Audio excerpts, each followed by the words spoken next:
You can feel the palpable money printer get revved energy on Twitter right now, and I would not be surprised if we see some new announcement about additional pressure on Congress to act or some new narrative from the Fed or something, right? The stock market is the great political scoreboard, and there is no way that that thing is going to be allowed to stay down for long. Welcome back to The Breakdown with me, NLW. It's a daily podcast on macro, Bitcoin, and the big picture power shifts remaking our world. The Breakdown is sponsored by Crypto.com, Bitstamp, and Nexo.io, and produced and distributed by CoinDesk. What's going on, guys? It is Saturday, September 5th, and that means it's time for the weekly recap. This week, I'm going to be looking at the stock market. I think that we learned a lot about how to interpret the stock market this week, and frankly, what happens next as it relates to the stock market probably is going to have a pretty dramatic impact on not just stock prices, but also on a bunch of different areas like Bitcoin as well. So I'm going to go through 4 stories that I think tell this complete story. And first up is SoftBank's ballsy bet. Over the last few months, a quote, Nasdaq Whale has been pumping huge amounts into tech stock options.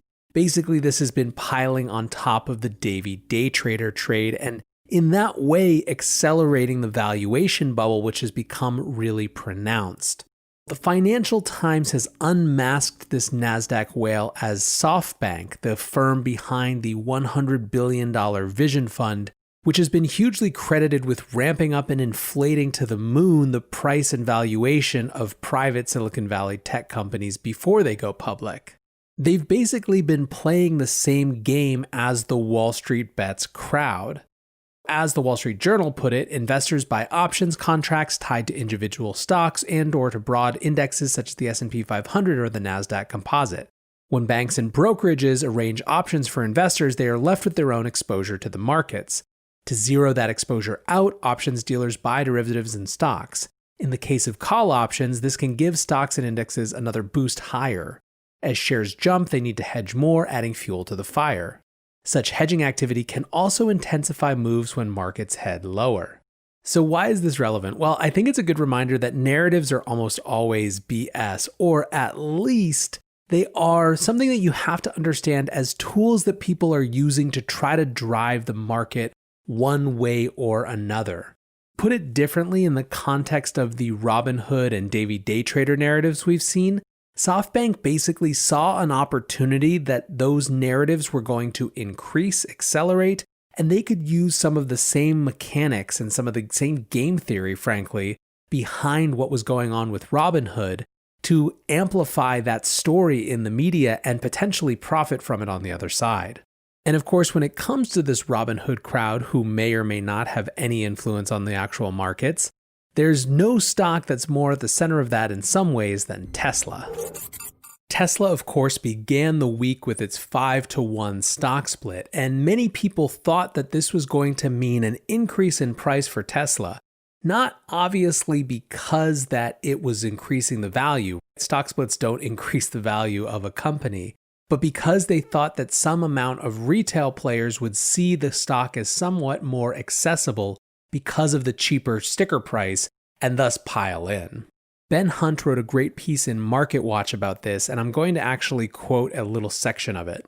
There's an old saying in poker, don't just play the cards, play the players. It's the same thing in markets. You can't just focus on the cards you're dealt, i.e. the fundamentals of this stock or that stock. You also have to focus on the other players who are playing these same cards, and that means understanding the behavior of a crowd of buyers and sellers in the stock market. Just like in poker, sometimes the cards or fundamentals don't matter at all. Sometimes poker players will think they have an edge in understanding the other players sitting around the table. And before you know it, there's a huge pot in the middle of the table regardless of what cards have been dealt. That's exactly what has happened with Tesla stock over the past few months. There's a huge pot of money in the middle of the table in the form of an enormous market cap for Tesla as the stock keeps getting bid up, and none of it has anything to do with fundamentals of the company. The feeding frenzy on Tesla has nothing to do with that handful of rubes buying the stock because it's more affordable after the split. It has something to do with traders buying the stock because they believe the story that there will be more rubes buying the stock because it's more affordable after the split. And it has everything to do with traders buying the stock because they believe that other traders believe the story that there will be rubes buying the stock because it's more affordable after the split. This is the common knowledge game in action. It is the power of the crowd watching the crowd. It is the power of not what you think is true and not what you think the crowd thinks is true, but of what the crowd thinks is true. How does the game end? When you stop reading stories about the idiot friend of a friend buying cheap Tesla shares for the first time. Not because there were ever enough of these noobs and rubes to actually make a difference in Tesla price action, but because the story that these noobs and rubes are out there will be broken. But you know who understands this game really well? Elon Musk. Tim Cook too. That's why Tesla is selling up to $5 billion worth of fresh stock while the price is so high. Think of it as the house taking their rake from the overinflated pot of money now sitting in the middle of the poker table. Again, it's another reminder about how we should treat those narratives. We should dissect them, but not so that we can find the best one, but to understand that underneath them all, it's a game of self-fulfilling prophecy.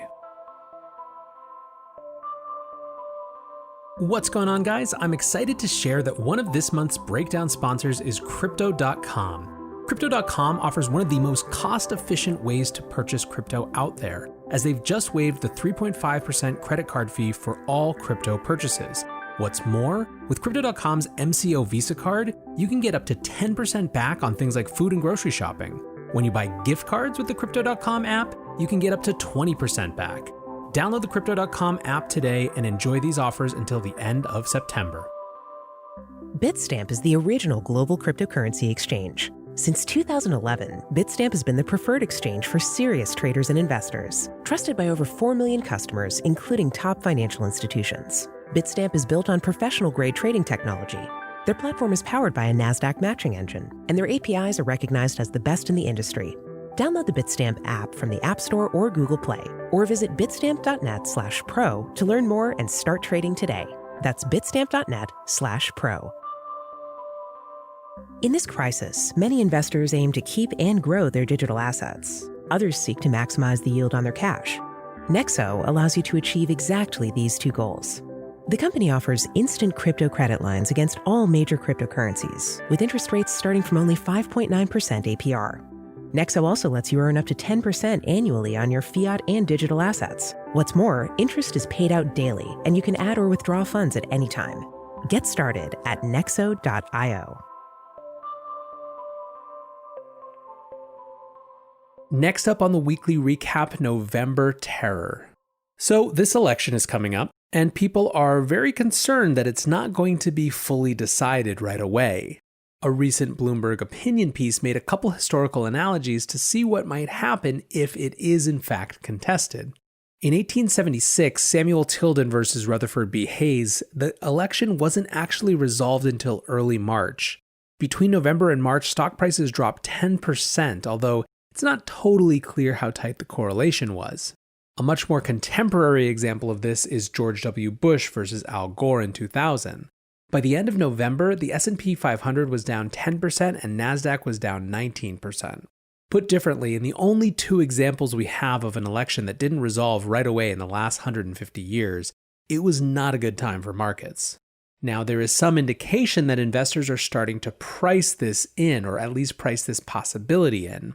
Robin Wigglesworth in the Financial Times, and yes, that's their actual name, looked at the VIX on August 26th in the last 5 election cycles and found that the biggest VIX premium was this year. It was significantly higher than previous years.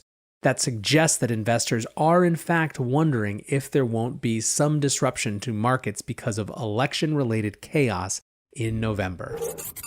Lastly, rev the engines. Markets are down for the last 2 days, and we are seeing immediate response.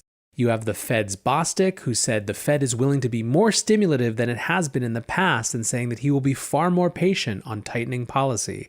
You have President Trump, who's planning an address today, just a couple days after saying that we should be so glad to have him because the stock market would crash if it was for Joe Biden.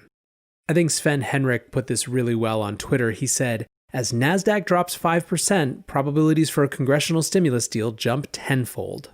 You can feel the palpable money printer get revved energy on Twitter right now, and I would not be surprised if we see some new announcement about additional pressure on Congress to act, or some new narrative from the Fed or something, right? The stock market is the great political scoreboard, and there is no way that that thing is going to be allowed to stay down for long. Anyways, guys, that's it for today. I hope you're having a great long weekend, and until tomorrow, be safe and take care of each other. Peace.